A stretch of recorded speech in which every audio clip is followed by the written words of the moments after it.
Salut, sunt Dodo, tehnic evolor și astăzi te voi învăța să aplici produsele noastre. Aplicăm coral ceramic în livingul sau camera ta. Coral ceramic este o ultralavabilă, antibacteriană cu particule ceramice. Cu ceramicul putem spune adio petelor de pe pereții dumneavoastră. Foarte importantă este pregătirea stratului suport. Primul pas este aplicarea amorsei. Aceasta se diluează cu 1:1 apă.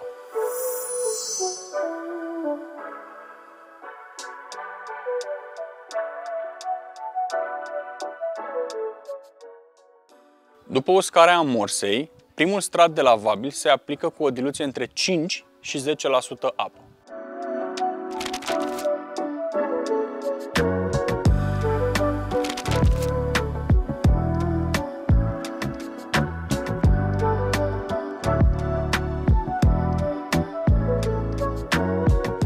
Cel de-al doilea strat se aplică ca atare, fără diluție.